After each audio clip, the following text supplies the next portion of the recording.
सृष्टि की अनंत यात्रा में हर आरंभ के भीतर छिपा होता है एक अंत, और हर अंत एक नई सृष्टि का बीज बोता है। यह कथा है असुरों के 3 नगरों की, त्रिपुरा की, जहां अहंकार ने आकाश को छुआ और करुणा ने उसे अग्नि में विलीन किया। यह है त्रिपुरा की गाथा, जहां शिव स्वयं बने संहार और सृजन के प्रतीक।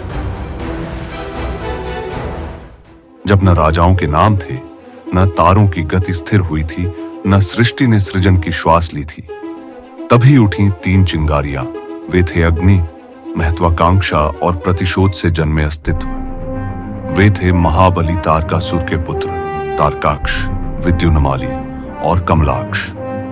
वे अपने पिता की गिरी हुई विरासत के उत्तराधिकारी बने और देवताओं को स्वयं चुनौती देने के लिए नियत हुए। जब उनके पिता तारकासुर का वध कार्तिकेय के हाथों हुआ, तो प्रतिशोध की अग्नि में जलते हुए उन तीनों ने भीतर की ओर रुख किया, तपस्या की ओर, मौन की ओर और अकल्पनीय संयम की ओर। युगों तक वे ध्यानमग्न रहे, दहकती अग्नियों के बीच, बर्फीले तूफानों में और समय की न समाप्त होने वाली दृष्टि के नीचे। तत्व स्वयं उनकी दृढ़ता के आगे नतमस्तक हो गए। अंततः सृष्टिकर्ता ब्रह्मा अपने प्रकाशमय कमल पर प्रकट हुए। उनकी भक्ति से प्रसन्न होकर ब्रह्मा बोले, मांगो हे तारकासुर के पुत्रों, क्या वर देना तुम्हें उचित होगा? तारकाक्ष ने कहा, हमें ऐसे दुर्ग दो जिन्हें कोई नष्ट न कर सके, ऐसे नगर जो आकाश में विचरे, जहां से हम देवों और मनुष्यों पर राज्य करें। ब्रह्मा मुस्कुराए, उनकी वाणी ब्रह्मांड में गूंजी। ब्रह्मा जी बोले, ऐसा ही होगा, परंतु कुछ भी अविनाशी नहीं होता। सुनो, जब तुम्हारे तीनों नगर एक सीध में आ जाएंगे, जो कि सहस्र वर्षों में केवल एक बार होगा, तभी तुम नाश के योग्य बनोगे और तुम्हारे नगर भस्म हो सकेंगे। और उसी क्षण नियति ने अपनी पहली श्वास ली। तारकासुर के पुत्रों ने मय दानव की शरण ली। वास्तुकार मय के कौशल से 3 अद्भुत नगर निर्मित हुए, जो कहलाए त्रिपुरा, समस्त लोगों का आश्चर्य। एक स्वर्ण का, जो स्वर्ग में तैरता था, एक रजत का, जो आकाश में गति करता था, और एक लौह का, जो पाताल में स्थित था। वे सूर्य समान तेजस्वी थे, चलते फिरते साम्राज्य, शाश्वत और अजेय। उन नगरों की शक्ति के संरक्षण में वे तीनों घमंड से भर उठे। उनकी छाया समस्त सृष्टि पर पड़ने लगी। नगर अहंकार के दुर्ग बन गए। उन्होंने देवताओं का उपहास किया, पवित्र यज्ञों को अपवित्र किया और भक्ति की ज्योति को आधिपत्य की अग्नि में बदल दिया। त्रिपुरा के नगर सूर्य से भी अधिक चमकने लगे, पर उनकी दीप्ति ने सबसे लंबी छाया डाली।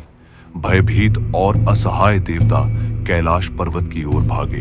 वहां हिम और मौन के मध्य महादेव भगवान शिव गहन ध्यान में लीन बैठे थे। इंद्र, हे महान प्रभु, त्रिपुरा के नगरों का विनाश करें, क्योंकि वे लोगों को अंधकार में डुबो रहे हैं। शिव मौन रहे, फिर कालातीत शांति के साथ उन्होंने सिर हिलाया।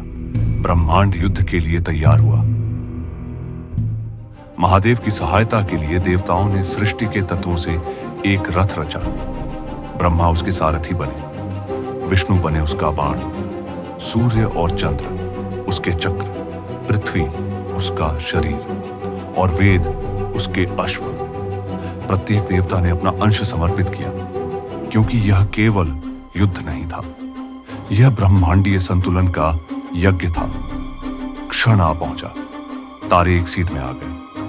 तीनों नगर एक हो गए। स्वर्ग, पृथ्वी और पाताल के बीच एक सेतु बनाकर असुरों की सेनाएं आकाश में भर गई। उनकी हंसी से लोग कांप उठे। फिर भी उस अराजकता के बीच भगवान शिव स्थिर खड़े रहे। महादेव ने अपना दिव्य धनुष पिनाक उठाया और अग्निबाण चढ़ाया। धर्म की पुनर्स्थापना हो, उन्होंने कहा और प्रत्यंचा खींची। एक ही बाण के प्रक्षेपण से आकाश जल उठा। दिव्य अग्नि की रेखा बनकर वह त्रिपुरा के हृदय को भेद गया। स्वर्ण, रजत और लौह के नगर भस्म में बदल गए। तीनों भाई गिरे। उनकी आत्माएं अहंकार से मुक्त होकर शिव की करुणा में विलीन हो गई। विनाश के पश्चात मय अपने सृजन के अवशेषों के बीच खड़ा था। वह कांप उठा और शिव के चरणों में झुक गया। शिव, जो कला द्वेष से मुक्त हो वह कभी नष्ट नहीं होती। जीवित रहो मैं और सृष्टि को आगे बढ़ाओ। इस प्रकार विनाश में भी महादेव की करुणा बनी रही। फिर ब्रह्मा और विष्णु ने प्रणाम किया। देवताओं ने पुनर्निर्माण के स्तोत्र गाए और संतुलन पुनः लौटा ब्रह्मांड में। उस दिन से शिव कहलाए त्रिपुरांतक, तीनों नगरों के संहारक। हर कार्तिक पूर्णिमा को पृथ्वी पर दीप जलाए जाते हैं उनके विजय की स्मृति में, जो युद्ध की नहीं बल्कि ज्ञान की विजय थी। त्रिपुरा का धन नगरों का अंत नहीं था, वह था चेतना का जागरण। धर्महीन शक्ति विनाश है, पर शिव के हाथों का विनाश नई सृष्टि का जन्म है। त्रिपुरासुर की यह कथा केवल विनाश की नहीं बल्कि चेतना के पुनर्जागरण की थी। यदि इस दिव्य गाथा ने आपके हृदय को स्पर्श किया हो तो इसे लाइक करें, शेयर करें और हमारे चैनल को सब्सक्राइब करें, ताकि ऐसी और प्राचीन कथाएं आप तक पहुंचती रहें। हर हर महादेव। ओम नमः शिवाय।